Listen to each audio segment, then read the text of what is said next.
우리 다 함께 자리에서 일어나셔서 찬송하시겠습니다.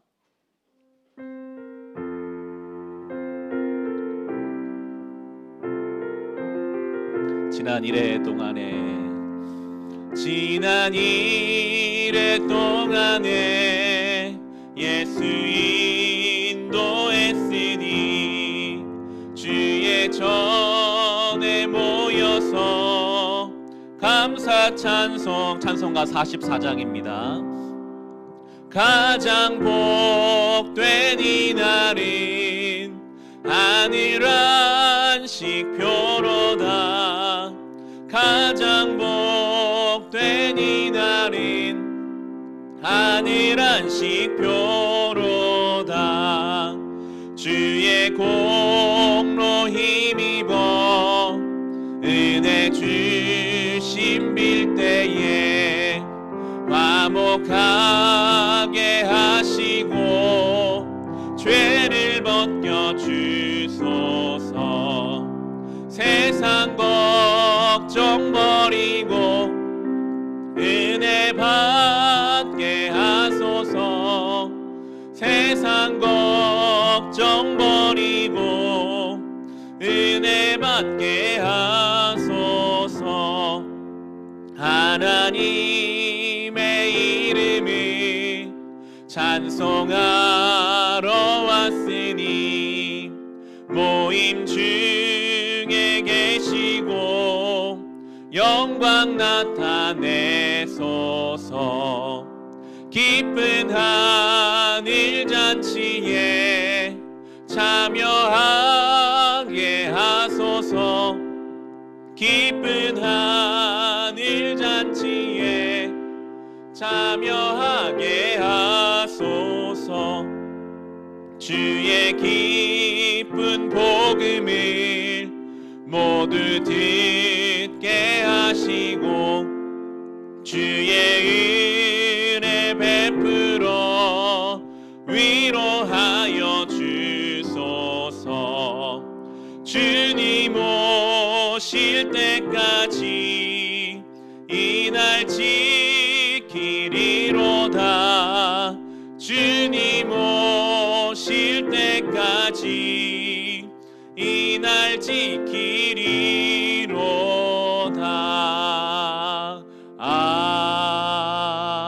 아멘. 나는 전능하신 아버지 하나님, 천지의 창조주를 믿습니다. 나는 그의 유일하신 아들 우리 주 예수 그리스도를 믿습니다. 그는 성령으로 잉태되어 동정녀 마리아에게서 나시고 본디오 빌라도에게 고난을 받아 십자가에 못 박혀 죽으시고 장사된 지 사흘 만에 죽은 자 가운데서 다시 살아나셨으며 하늘에 오르시어 전능하신 아버지 하나님 우편에 앉아 계시다가 거기로부터 살아있는 자와 죽은 자를 심판하러 오십니다. 나는 성령을 믿으며 거룩한 공교회와 성도의 교제와 죄를 용서받는 것과 몸의 부활과 영생을 믿습니다. 아멘. 자리에 앉으시기 바랍니다. 시간 함께 회개의 기도를 드리며 주님께로 나아갑시다. 십자가 앞에 눈을 감고 겸손히 주님 앞에 회개의 기도를 드립시다. 주님 말씀하여 주셨습니다. 내 이름을 일컫는 내 백성이 그들의 악한 길에서 떠나 스스로 낮추고 기도하여 내 얼굴을 찾으면 내가 하늘에서 듣고 그들의 죄를 사하고 그들의 땅을 고칠지라. 우리가 스스로 낮추고 주님 앞에 회개의 기도를 드릴 때, 주의 얼굴을 찾을 때 주님은 우리의 기도를 들으시고 우리의 죄를 사하시고 우리의 땅을 고치십니다. 주님, 오늘 이 회개의 시간을 통하여 우리의 마음에 겸손함을 주옵소서. 우리의 죄를 주님께 구하며 주의 얼굴을 구할 때 주여 우리의 기도를 들으시고 우리의 죄를 사하시고 우리의 땅을 고쳐 주옵소서. 변할 것 같지 않은 우리의 개인의 죄의 습관과 우리의 가정의 어두운 영역들을 주님께 맡깁니다. 예수 그리스도의 보혈의 능력으로 우리를 새롭게 하여 주시옵소서. 우리 회개의 능력을 사모하며 함께 기도하겠습니다. 하나님 아버지, 내 이름을 일컫는 내 백성이 그들의 악한 길에서 떠나 스스로 낮추고 기도하여 내 얼굴을 찾으면 내가 하늘에서 듣고 그들의 죄를 사하고 그들의 땅을 고칠지라. 주여, 오늘 이 예배를 통하여 주님 앞에 겸손히 엎드립니다. 주여, 주의 얼굴을 구합니다. 세상의 것을 구했습니다. 내 욕심을 채우기 위해 우리는 분주히 살았습니다. 하나님이 주신 사명이 무엇인지, 하나님 나에게 원하시는 바는 무엇인지에 관심을 두지 못했습니다. 그저 주어진 날 속에서 세상의 방식을 따라가느라 이리저리 흔들리고 무너졌던 우리 연약함이 있습니다. 주님, 그럼에도 우리가 겸손히 낮추고 오늘 주의 얼굴을 구할 때 하늘에서 듣고 우리의 죄를 사하며 우리의 인생의 땅을 고쳐주신다 약속하여 주시니 주님 감사합니다. 이 시간 예수 그리스도의 보혈의 공로를 의지하여 기도합니다. 주여, 우리 안에 죄된 본성이 있습니다. 죄의 뿌리가 너무나 깊이 내려 있습니다. 우리를 불쌍히 여겨 주소서. 우리를 고쳐 주소서. 우리를 새롭게 하여 주소서. 주여, 우리를 불쌍히 여겨 주소서. 우리의 죄, 우리 영혼 깊숙이 뿌리박인 죄와 우리의 가정에 여전히 남아있는 주님 보시 합당하지 않은 모든 것들이 나사렛 예수의 이름으로 떠나가게 하시고 물러가게 하시고 오직 주님만을 바라보며 특별히 이 예배를 통하여 십자가 앞으로 나아가기를 간절히 사모합니다. 우리가 예수 그리스도의 그 보좌의 영광으로 나아갈 때마다 우리 안에 어둠이 자리 잡을 수 없음을 믿습니다. 오늘도 예배를 통해 주님께로 가까이 나아가오니 주여, 우리를 새롭게 하소서. 주여, 우리를 온전케 하소서. 주여, 우리를 씻어주소서. 내가 매일 십자가 앞에, 내가 매일 십자가 앞에 더 가까이 가오니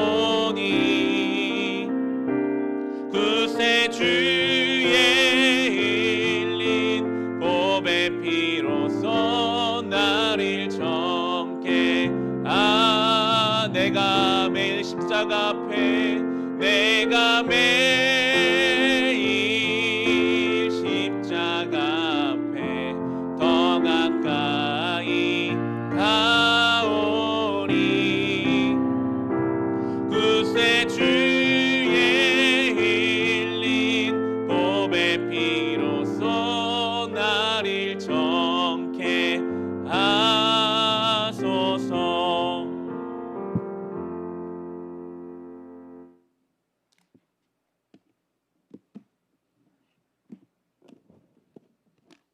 기도하시겠습니다.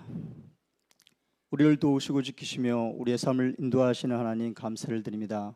우리에게 복 주시기를 원하시며 아브라함에게 주셨던 복을 우리에게도 주시는 하나님, 우리가 하나님을 알고 하나님의 뜻 안에 거하는 큰 축복을 허락하심에 감사를 드립니다. 항상 기뻐하라, 쉬지 말고 기도하라, 범사에 감사하라 하셨던 말씀처럼 하나님만으로 우리의 삶의 기쁨이 충만하게 되어지고 늘 기도와 간구로 하나님의 뜻을 지키며 세상에 휘둘려 살아가는 존재가 아니라 세상의 중심에 서서 하나님의 뜻에 합당하게 살아가는 존재가 되게 하소서. 코로나로 정치적으로 경제적으로 여러 상황과 환경이 우리를 어렵게 한다 할지라도 지난주 말씀처럼 세상과 타협하지 아니하며 하나님의 말씀을 지키며 하나님의 뜻을 구하며 기다리게 하소서. 하나님의 응답은 기다리게 하는 때가 있고 바로 응답해 주시는 때가 있듯이 우리는 기도하며 이 위기를 극복하게 하소서. 오늘 말씀을 증거하실 목사님에게 영육간의 강건함으로 지키시고 복을 주셔서 목사님 가정과 교회와 빛과 소금교회 모든 성도님들의 가정에 복의 통로가 되어지게 하여 주시기를 기도드립니다. 오늘 들려지는 말씀 속에 이 말씀을 듣고자 모인 빛과 소금교회 모든 성도님들의 가정과 삶의 터전 속에 이 말씀이 새겨지게 하소서.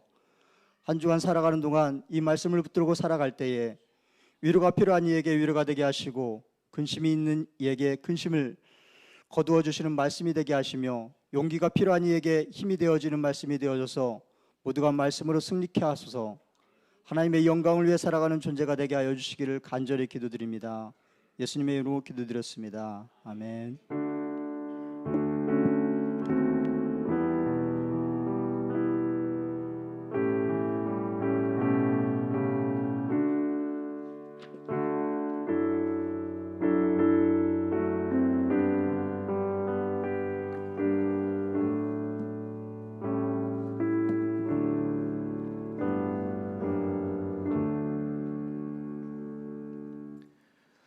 오늘 우리에게 주신 하나님 말씀 함께 보겠습니다. 창세기 25장 19절부터 21절까지의 말씀입니다.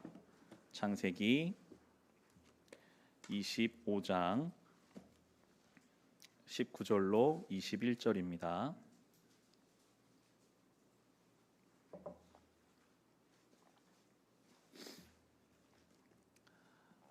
다 찾으셨으면 주신 말씀을 사모하는 마음으로 자리에서 일어나셔서 우리 함께 성경을 봉독하고 응답송 찬송하겠습니다. 함께 읽겠습니다. 다음은 아브라함의 아들 이삭의 족보이다. 아브라함이 이삭을 낳았고 이삭은 40살 때에 리브가와 결혼하였다. 리브가는 밧단 아람의 아람 사람인 부두엘의 딸이며 아람 사람인 라반의 누이이다. 이삭은 자기 아내가 임신하지 못하므로 아내가 아이를 가지게 해달라고 주님께 기도하였다.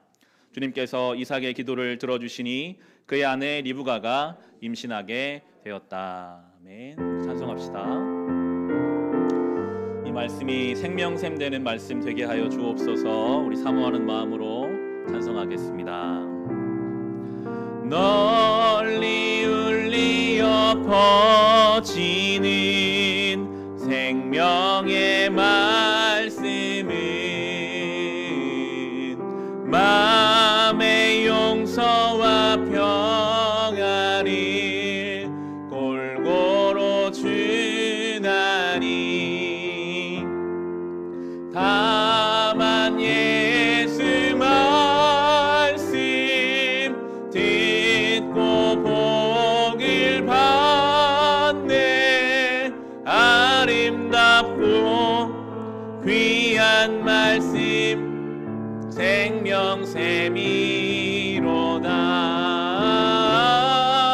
아름답고 귀한 말씀 생명샘이로다.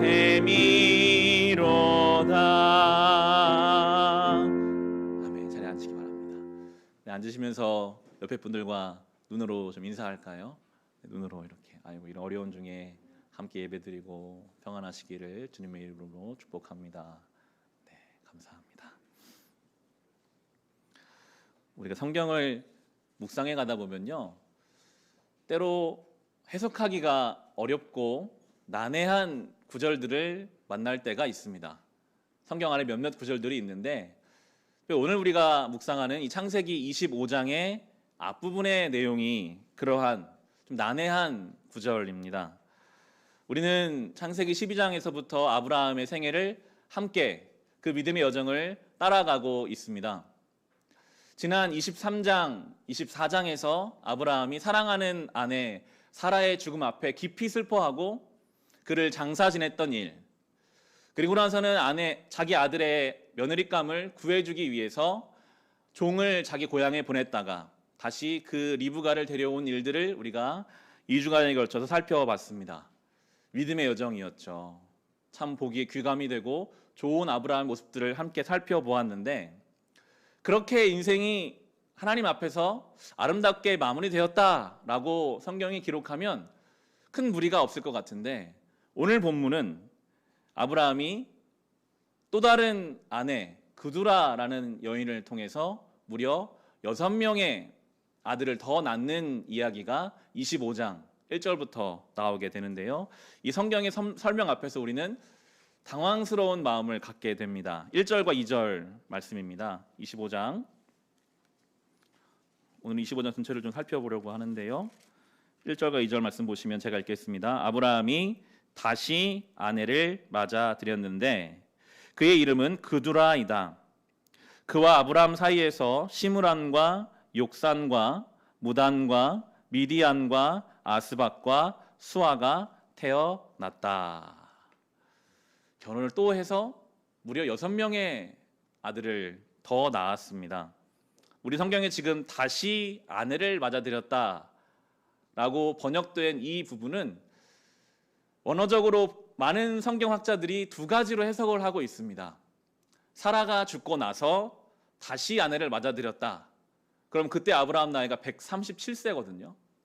그때부터 175세에 죽기까지 그 남은 30여 년 시간 동안 6명의 아들을 더 낳았다라고 해석하는 경우가 있고요. 또 한 가지 해석은 아브라함이 사라가 있음에도 하갈을 얻어서 이스마엘을 낳았던 것처럼 또다시 약속의 아내가 있음에도 다른 여인을 통해서 아들을 낳았다라고 두 가지의 해석이 팽팽하더라고요. 제가 이 본문을 어떻게 설교할까 얼마나 고민했겠어요. 이런저런 설교자들의 설교도 들어보고 주석도 찾아본 결과 크게 두 가지로 이렇게 해석하고 있고, 어느 쪽의 해석도 다 가능하다. 그 말은 어느 쪽을 명확하게 말하기가 어렵다라는 성경의 말씀이었습니다. 성경은 그두라라는 여인이 어떤 여인인지 전혀 설명하고 있지 않습니다. 그저 이 일이 있었다라고 기록할 뿐 친절하게 이 사건에 대해서 설명해 주지 않고 있는데, 우리가 분명하게 알 수 있는 한 가지는 아브라함이 원래 이름이 아브람이었어요. 한 무리의 아버지라는 뜻입니다. 그런데 하나님이 그 이름을 아브라함, 열국의 아버지로 바꿔주시거든요. 그 이름대로 되는 것이 지금 이 본문의 내용 중에 한 가지입니다. 3절 보시면 욕사는 스바와 드단을 낳았다.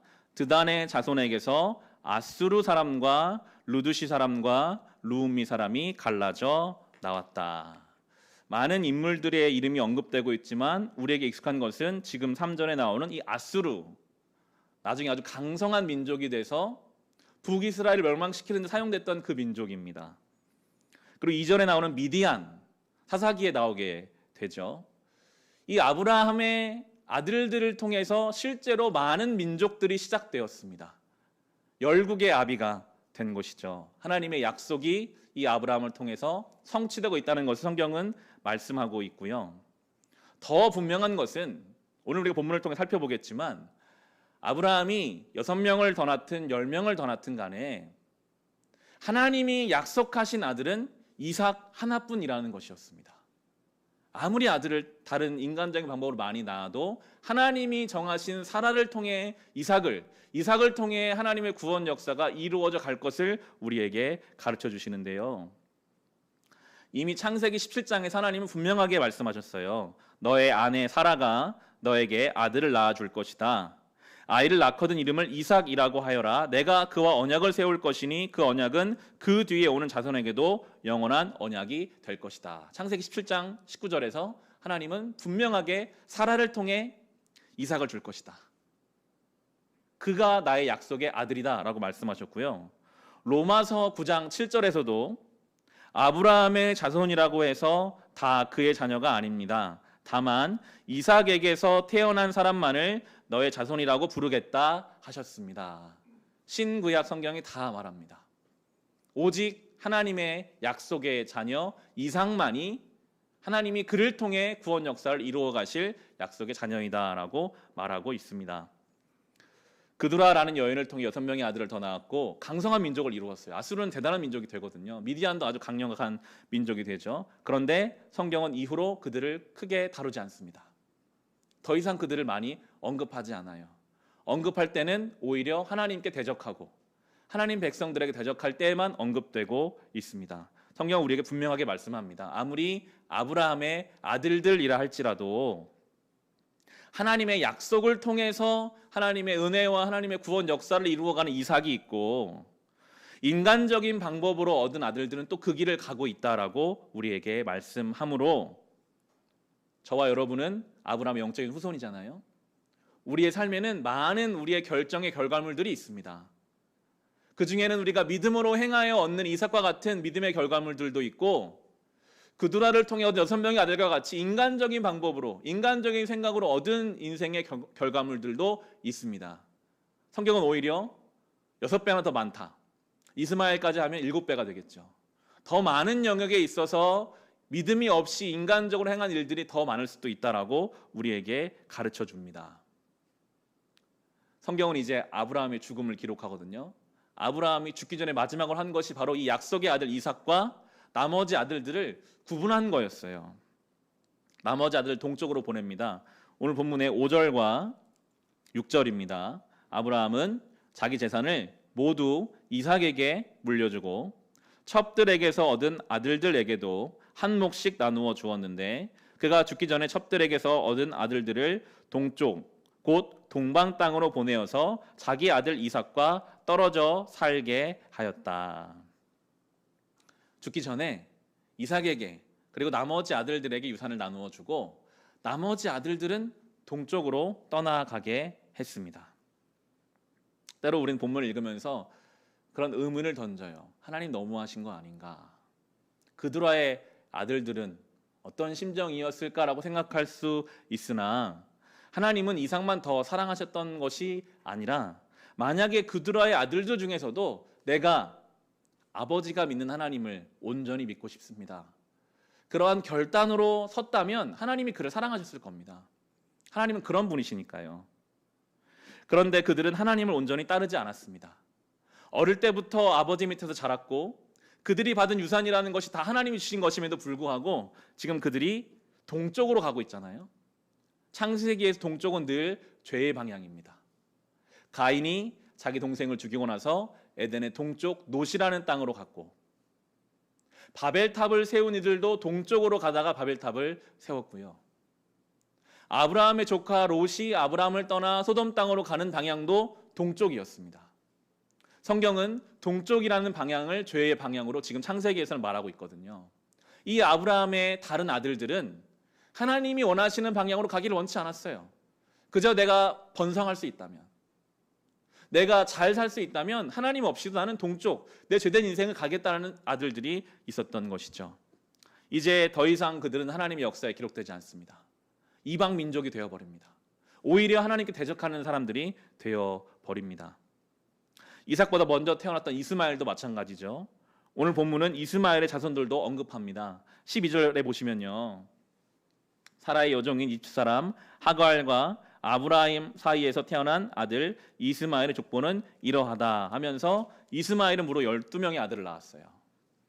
다 번성했다라고 성경이 설명하고 있거든요. 그렇게 이스마엘 그리고 그드라의 아들들이 번성하였지만 여기까지가 성경은 관심은 끝이에요. 더 이상 그들을 언급하지 않습니다. 그리고 모든 하나님과 성경의 관심은 이삭에게 맞추어지죠. 하나님이 이삭에게 복을 주십니다. 다시 11절을 보시면 아브라함이 죽은 뒤에 하나님은 아브라함의 아들 이삭에게 복을 주셨다. 그때 이삭은 부엘라 헤로이 근처에서 살고 있었다. 하나님 복을 주셨습니다. 그 복은 부엘라 헤로이, 나를 살피시는 하나님, 나를 보고 계신 하나님이라는 뜻이거든요. 그런 은혜가 이 이삭의 삶에 있었어요. 하나님이 그를 살피시고 도우시고 바라보신다. 아브라함이 175세의 나이로 세상을 떠나기 전에 그가 한 일은 하나님의 약속 안에서 이루어진 결과인 이삭과 나머지를 구분하는 일이었습니다. 우리가 죽음이라는 문을 열고 하나님 앞에 갈 때도 구분될 거예요. 약속 안에서 하나님의 은혜 안에서 행한 일들의 결과물과 이삭이 되겠죠. 나머지 하나님 없이 내 욕심대로 내 마음대로 했던 일들의 결과물들이 분명하게 나뉘어지게 될 것입니다. 우리는 무엇을 남기기 위해 열심으로 살아가고 있을까요?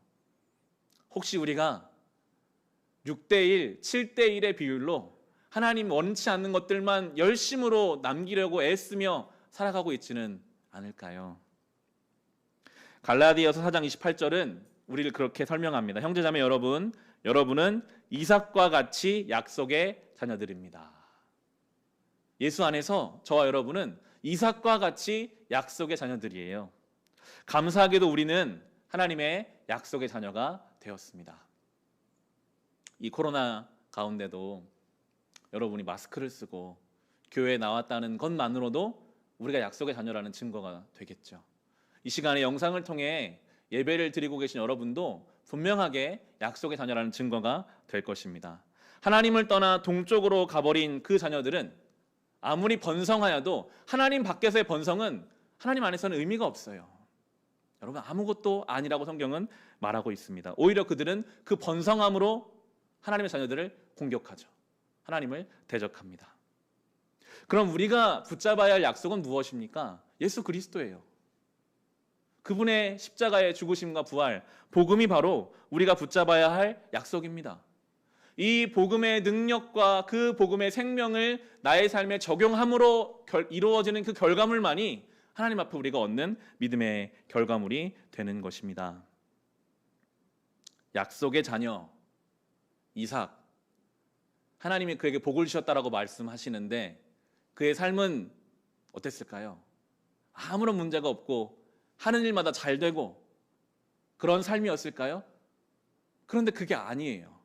다시 오늘 본문을 보셔서 20절, 21절을 보시면 모든 상황이 다 정리되고 이제 이삭에 대해서 이삭이 주어가 되는 설명이 나오는데 이런 설명입니다. 20절, 21절에 보시면 이삭은 40살 때에 리브가와 결혼하였다. 리브가는 바단 아람의 아람 사람인 부두엘의 딸이며 아람 사람인 라반의 누이이다. 이삭은 자기 아내가 임신하지 못하므로 아내가 아이를 가지게 해달라고 주님께 기도하였다. 주님께서 이삭의 기도를 들어주시니 그의 아내 리브가가 임신하게 되었다. 40살에 결혼했습니다. 지금도 빠른 나이는 아닐 텐데 그 당시에는 굉장히 늦은 나이에 결혼한 것이었죠. 그런데 20년 동안 임신하지 못했습니다. 자기 바로 위에 형은 12아들을 낳았어요. 이스마엘은. 그두엘의 6 아들들도 막 아이를 낳고 있는 소문이 아마 들려오지 않았겠습니까? 그런데 약속을 받았다고 하는, 돌아가신 자기 아버지가 그렇게 자기를 사랑했는데 자기 집에는 아이가 생기지 않는 거예요. 분명히 나를 통해 하나님 민족이 이루어진다라고 말씀하셨는데 20년이 되도록 아이를 낳지 못하는 날들이 계속되고 있었습니다. 여러분, 원하시는데 자녀가 생기지 않은 경험이 있으신가요? 저는 결혼하고 5년 동안 그런 시간을 보내봤거든요. 저와 저희 아내는 당연히 결혼하면 금방 아이가 생길 거라고 생각했습니다. 처음부터 우리는 큰 꿈을 가지고 믿음, 소망, 사랑 3명의 아이를 우리가 낳자, 아무것도 모르고 이제 그런 계획을 하고 5년이 지났는데 아이가 생기지 않는 그 시간들, 1년, 2년, 3년이 지나면서 저보다 더 늦게 결혼한 제 친구나 제 후배들이 첫째를 낳고 둘째를 낳는 소문을 들려오면 겉으로는 와 박수를 치고 축하하지만 또 한편으로는 서운한 마음들, 아픈 마음들도 있었죠. 저는 5년이었지만 이삭은 20년이었습니다. 남들은 기도하지 않아도 그냥 생기는 거 자녀일 수 있는데 아마 이삭은 20년 동안 기도했을 거예요. 하나님, 왜 우리 가정에는 생명을 안 주십니까? 저에게는 사명이 있지 않습니까? 성경은 말하죠. 이삭이 기도했을 때 응답했다. 20년 동안의 기도였을 것입니다. 그리고 자녀를 얻게 되는데 쌍둥이였어요.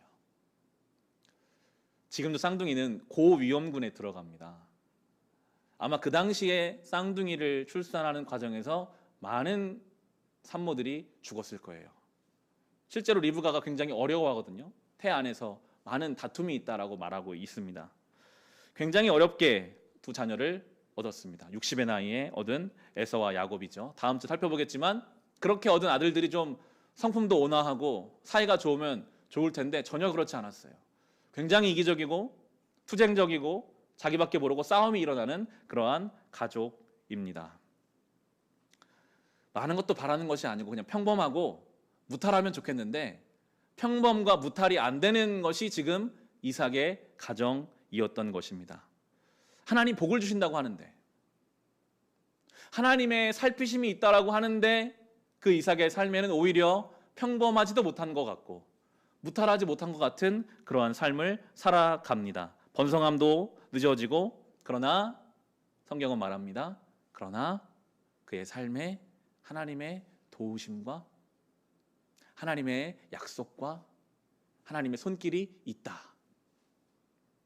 하나님 없이 번성하는 것보다요, 하나님의 손길 아래서 조금 늦어져도, 사건 사고가 있어도, 불편해도 하나님은 그렇게 우리를 뒤집어 놓고 흔들고 무너뜨리고 그 안에서 지지고 볶으면서 우리를 만들어 가세요. 그게 은혜입니다. 때로는 20년을 기다리게 하시고 어렵게 모든 일을 하게 하시면서도 하나님이 그 이삭에게 복을 주고 계시는 것, 이것이 성도가 붙잡아야 할 하나님의 은혜요 복임을 성경이 우리에게 말씀해 주고 있습니다. 올해부터 우리 교회는 생명의 삶을 가지고 매일매일 말씀을 지금 묵상하고 있습니다. 2달 동안, 2달이 좀 넘는 시간 동안 신명기를 지금 묵상해 오고 있고 내일 신명기가 이제 끝나요. 2달 동안 신명기를 묵상하는 시간은 참 유익한 시간이었습니다. 가능한 저는 주중에 묵상하는 그 말씀과 이 주일 말씀을 연결해서 함께 나누려고 하거든요. 신명기는 이삭에게서부터 시작된 하나님의 약속의 자녀들이 어떻게 살아야 하는지 매우 구체적으로 설명해 주는 책입니다. 그래서 더 유익해요. 약속을 받은 사람들은 어떻게 살아야 하는가? 약속을 받은 하나님의 자녀는 무엇을 누리며 살아야 하는가가 신명기에 잘 나오고 있습니다. 신명기를 잘 들여다보면 축복의 말씀도 있지만 저주와 징계의 말씀도 많아요. 더 많은 것 같아요. 무서워요. 하나님이 사랑하는 자녀가 하나님 뜻 살지 않았을 때 어떤 일들이 있을 것이다. 하나님 막 경고하시는 내용도 나옵니다. 이삭처럼 자녀 없이 20년을 살게 하시는 것도 하나님이 사랑하는 자녀들에게 주시는 섭리가 된다라는 거죠. 그 신명기 주중에 묵상한 말씀 중에서 한 말씀을 가지고 아브라함의 아들들 중에 이 이삭이라는 아들이 어떻게 살아야 하는지를 좀 살펴보면서 결론을 지으려고 합니다. 우리 신명기 32장을 살펴볼까요? 신명기 32장 45절부터 47절입니다.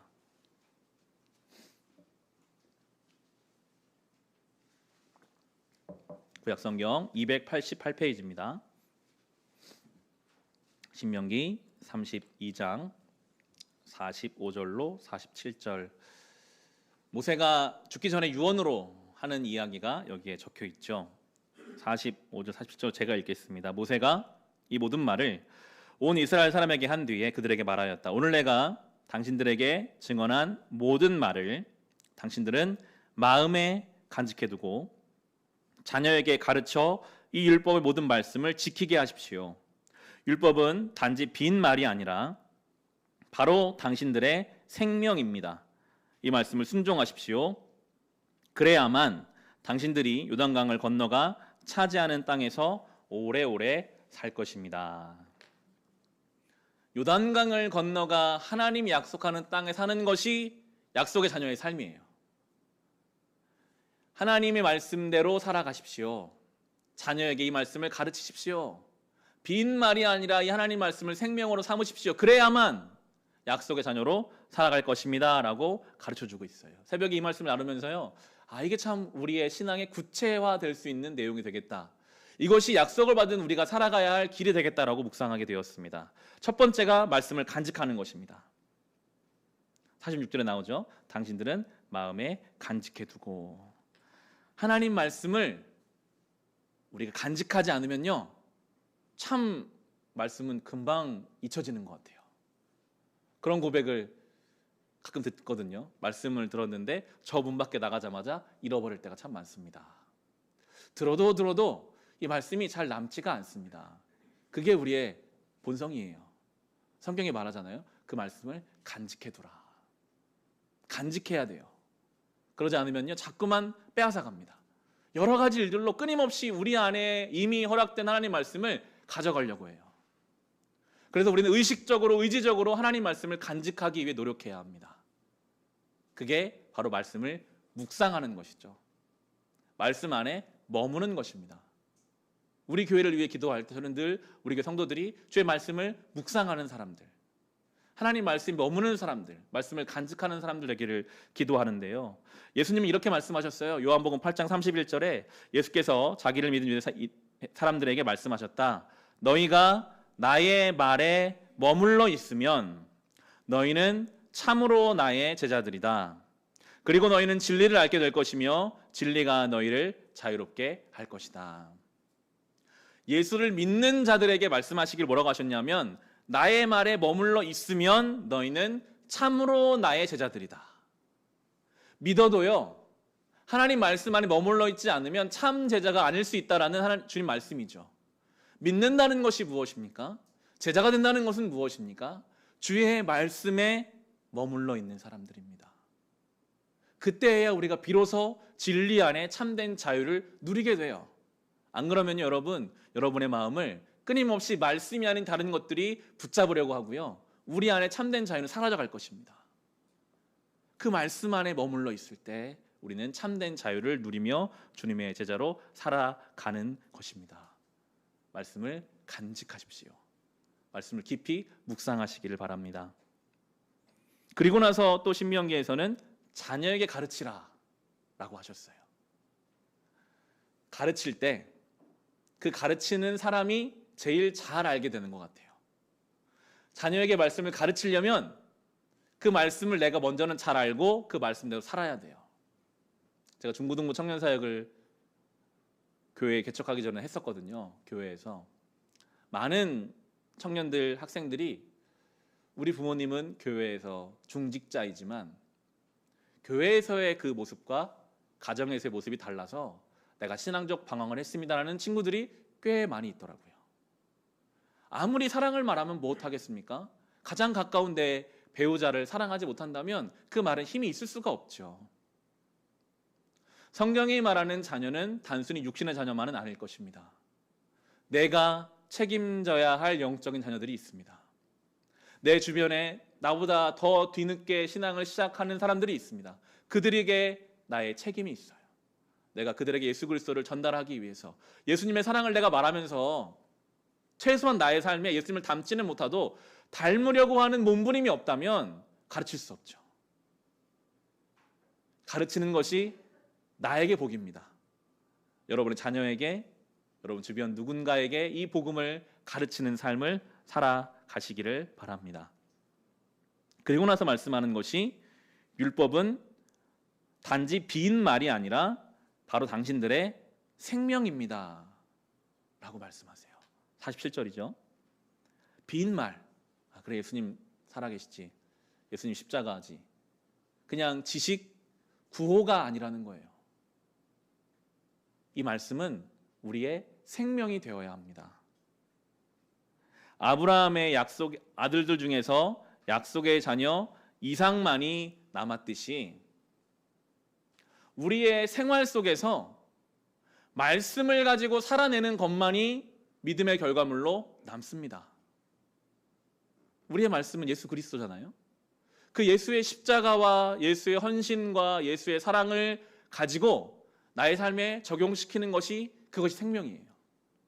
그 주님 마음을 가지고 내 가족을 대하고 그 주님 마음 가지고 내 직장과 일터에서 일하고 그 주님이시라면 어떻게 살 것인가 늘 고민하고 물으며 살아가는 것이 생명이에요. 그러지 않고요. 그냥 주일에 와서 고개를 끄덕이고 아멘하는 것으로 그건 빈말이죠. 참 생명은 내가 복음을 가지고 살아내는 것. 하루하루 어떠한 일이든 어떠한 태도든 그렇게 그것을 적용해 살아가는 것만 이삭으로 남습니다. 여기서 예배드리고 세상에서 내 마음대로 내 번성함을 따라 살아간다면 그들의 여섯 아들들처럼 그저 번성할 수는 있으나 하나님 앞에 아무것도 남지 않을 것입니다. 약속의 자녀로 살아가는 저에게 주신 구체적인 세 가지 이 마음을 함께 나누었습니다. 말씀 마치려고 합니다. 어제 우리 교회 집사님 딸이 결혼을 했습니다. 본인이 교회에 알리기 원치 않으셔서 광고를 하지 않았고 제가 그 결혼식에 다녀왔는데요. 오랜만에 결혼식에 가니까 결혼한 지가 좀 됐지만 결혼식 제 생각이 많이 나더라고요. 처음에 두 양가 모친이 우리 교회 집사님도 어머니시죠. 화촉 점화를 딱 예쁘게 하시고 신랑이 아주 당당하게 기쁘게 걸어 들어오더라고요. 거기까지는 저도 박수를 치면서 그래 나도 저랬었지 옛날 생각이 났었는데 신부 입장을 하는 때에는 주례자께서 다 이제 기립해서 일어나서 박수로 맞이합시다. 그래서 문이 열리고 우리 집사님 딸이죠. 그리고 아버지가 함께 들어오는데 제 안에서 이렇게 울컥하는 마음이 생기는 거예요. 눈물이 갑자기 핑 돌더라고요. 주책스럽게. 왜냐하면 저도 딸이 있잖아요. 그러니까 이 딸을 보내는 저 부모님의 마음은 어떨까라는 생각이 그 순간 잠깐 생기면서 핑 이렇게 눈물이 돌더라고요. 저희 딸은 돌도 안 지났어요. 머리숱이 별로 없어서 밖에 데리고 나가면 항상 물으세요. 아들 쌍둥이에요? 맨날 분홍색 옷을 입히고 뭔가 이렇게 여자스럽게 꾸며가도 늘 아들 쌍둥이죠. 물어보고 있는 그러한 제 어린 딸인데도 그런 마음이 드는 거예요. 이 어린 자녀가 나중에 장성해서 자기 인생을 걸만한 사람을 만나서 이제 그 예식에 들어갈 때 아빠로서 내가 이 아이의 손을 잡고 그 사위에게 넘겨주는 그 아버지의 마음은 어떨까? 기특하면서도 대견하면서도 안쓰러우면서도 뭔가 여러 가지 복합적인 마음이었을 것 같아요. 그것이 사랑이죠. 그것이 아버지의 마음이. 제 딸은 제가 그런 마음을 가졌다는 것은 전혀 생각도 못하고 있겠죠. 우리를 향한 하나님 아버지의 마음이 있습니다. 우리는 상상하지도 못할 우리를 향한 하나님 아버지의 사랑이 있습니다. 때로 신명기 같은 말씀을 우리가 지속적으로 묵상하다 보면 하나님은 조건적인 분이신가? 우리가 뭘 해야만 복을 주시고 뭘 안 하면 복을 안 주시는 그런 분이신가? 하나님은 약속의 아들들만 챙기시고 그러지 않으시면 딱딱하게 잘라내시는 그런 분이신가라고 착각할 수도 있겠지만요, 우리를 향한 하나님의 사랑은 상상할 수 없는 깊이가 있습니다. 저 같은 아무것도 아닌 자도 자기 딸을 생각하는 마음이 있는데, 우리 하나님 아버지의 마음은 우리가 상상할 수 없는 그런 마음이죠. 오늘도 우리 손을 잡고 그 길을 함께 가주시는데 죄를 지을 수 있는 자유까지 주시는 아버지세요. 그만큼 우리를 존중하세요. 그리고 오늘 이 말씀을 우리에게 주시면서 너는 이삭처럼 살아, 그들의 아들처럼 살지 마, 끊임없이 성경 말씀을 통해 우리에게 뭔가 원하시는 바를 가르쳐 주시려고 하시는 그 아버지의 마음, 우리가 마지막에 부르겠지만 그 하나님 아버지의 마음을 우리가 조금이라도 알 수 있다면 우리는 정말 약속의 자녀로 그렇게 살아갈 수 있을 것입니다. 그 아버지의 마음을 아는 약속의 자녀로 살아갑시다. 하나님 말씀을 간직하고 많은 사람들에게 그 말씀을 가르치고 빈 말이 아니라 생명으로 주의 말씀을 삼아서 약속의 아들 이삭으로 많은 믿음의 결과물을 남기고 주님 앞에 나아갈 수 있는 저와 여러분 될 수 있기를 주님의 이름으로 축원합니다. 이 시간 주신 말씀으로 우리 같이 기도하겠습니다. 기도하실 때 하나님, 우리는 무엇을 남기기 위해 살고 있습니까? 우리의 모든 삶의 과정과 분야를 우리에게 주신 약속의 말씀 예수 그리스도와 그 십자가를 적용하여 살아가게 하소서. 내가 도저히 용서할 수 없는 그 사람, 그러나 주님은 나를 용서하셨기에 내가 용서하기 위해 쓰게 하시고, 내가 감당할 수 없는 이 억울함, 그러나 주님은 그 억울한 중에도 십자가를 지셨기에 이 가운데 주의 뜻이 무엇인가를 찾게 하소서. 우리가 한 번만 눈 감으면 쉽게 얻을 수 있는 어떤 이익들도 우리가 주의 자녀이기에 묵묵하게 신앙 양심을 지키게 하시고, 삶의 모든 영역에 있어서 복음으로 살아내므로 그것이 약속의 자녀 이삭인 줄로 믿고 우리가 그렇게 믿음의 결과물을 남기며 살아가게 하소서.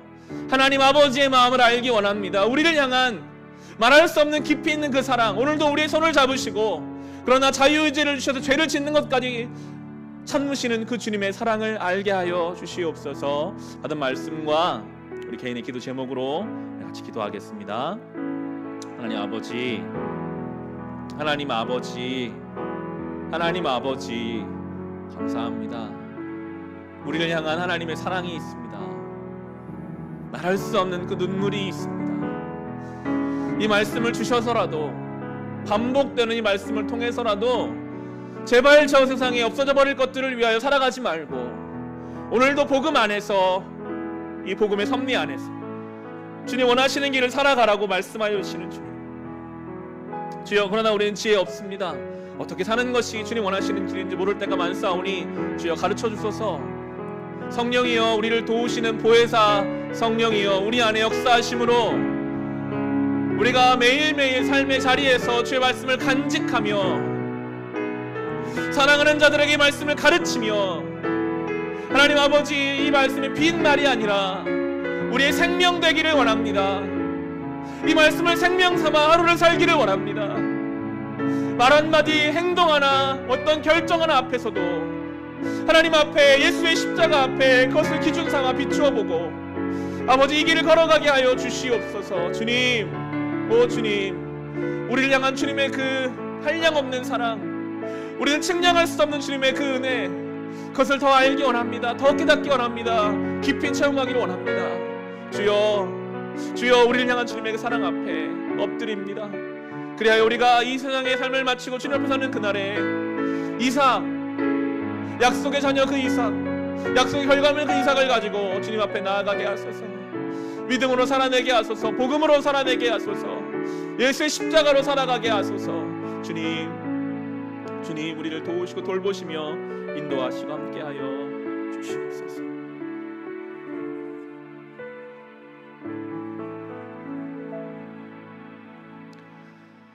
하나님, 아브라함의 많은 아들들이 있었지만 그 가운데 약속의 자녀 이삭만이 남았습니다.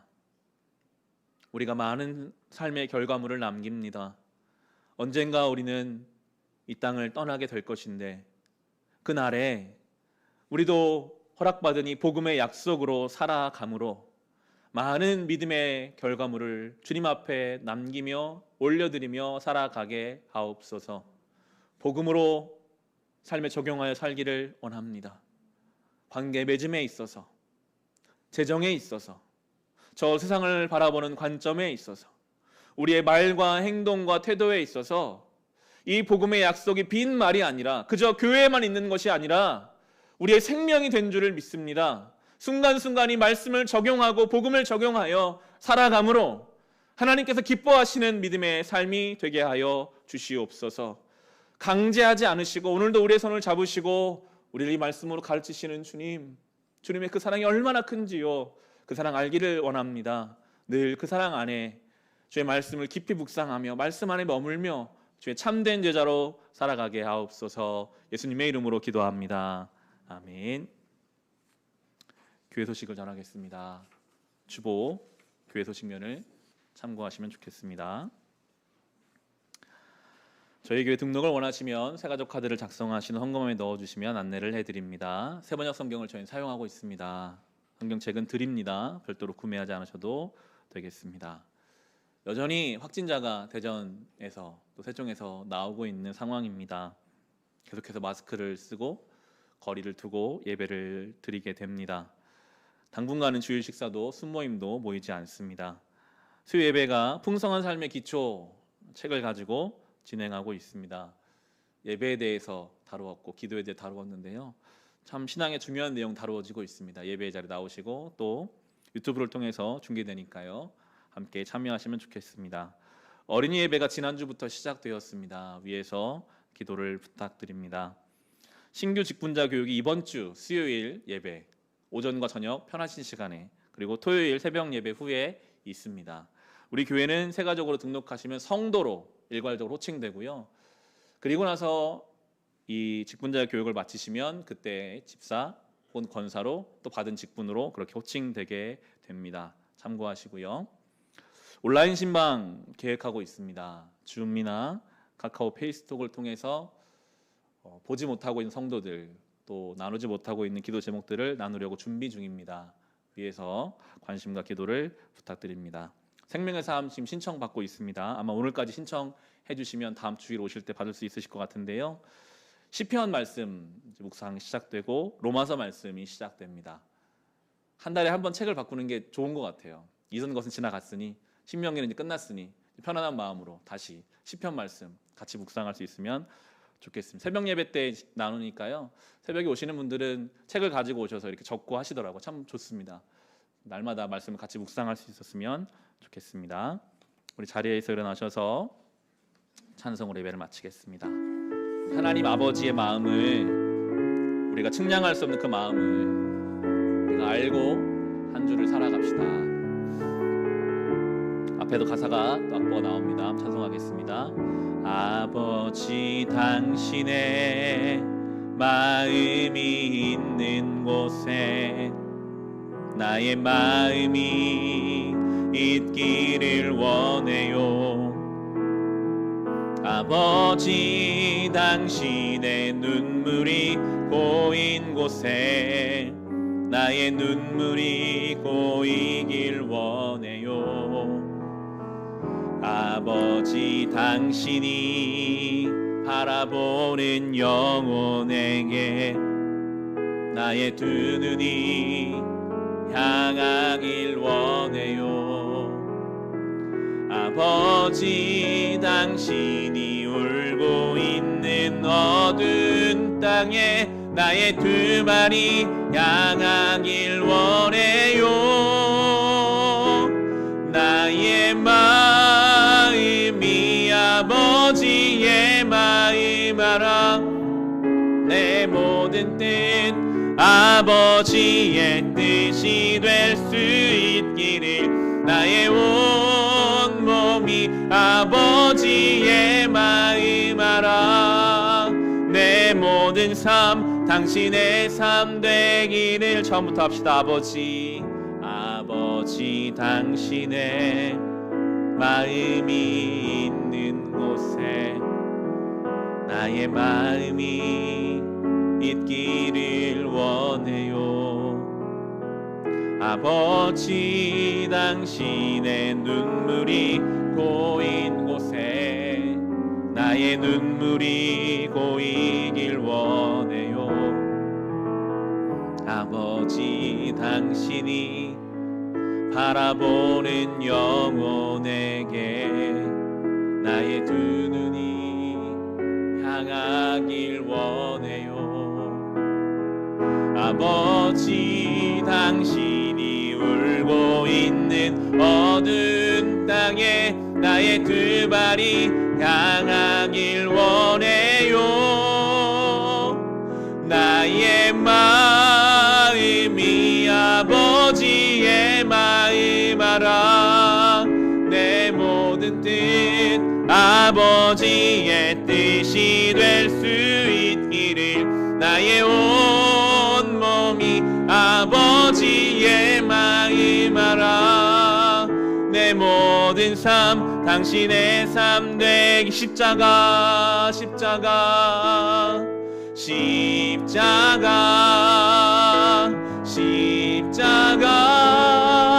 그 그늘 아래 내 소망이 있네. 십자가 그 그늘 아래 내 생명이 있네. 십자가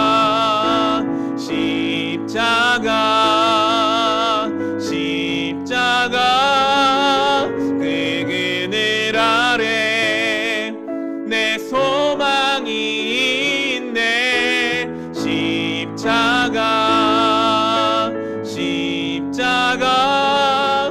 그 그늘 아래 내 생명이 있네. 십자가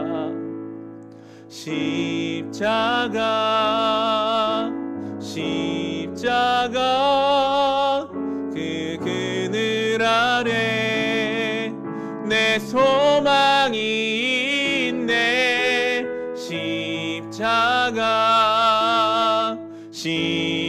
십자가 그 그늘 아래 내 생명이 있네.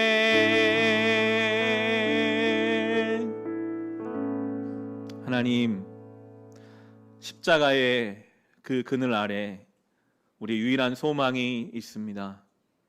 세상에 그 어떠한 것도 우리의 소망 될 수 없고 생명 될 수 없음을 깨닫습니다. 우리를 위해 죽은 예수 그리스도의 그 죽으심과 희생이 어떻게 설명되고 이해될 수 있겠습니까? 주님, 성령의 도우심 안에서 그 십자가가 나의 십자가 되고 그 사랑과 은혜가 오늘도 폭포수와 같이 나에게 흘러 넘치는 것을 우리로 깨닫게 하시고 알게 하여 주옵소서. 하나님, 주신 그 은혜가 감사해서 오늘 주님 앞에 예배드리고 귀한 예물 구별하여 주님 앞에 올려드립니다. 우리가 주님께 드리는 모든 것 기뻐 받아 주옵소서. 삶의 예배를 주님 앞에 올려드리게 하여 주시옵소서. 동역하는 선교지와 구제하는 기관과 아이들이 있습니다. 그들을 돌보시고 함께 하시고 보호하시고 인도하여 주시옵소서. 지금은 길이요 진리요 생명 되시는 우리 주 예수 그리스도의 은혜와 하나님 우리 아버지의 크신 사랑하심과 성령님의 우리와 동행하심이 여기 모인 우리 모두 위에, 우리의 가정 위에, 우리의 교회 위에, 이 나라 이 민족 가운데 함께하여 주시기를 간절히 축원하옵나이다. 아멘.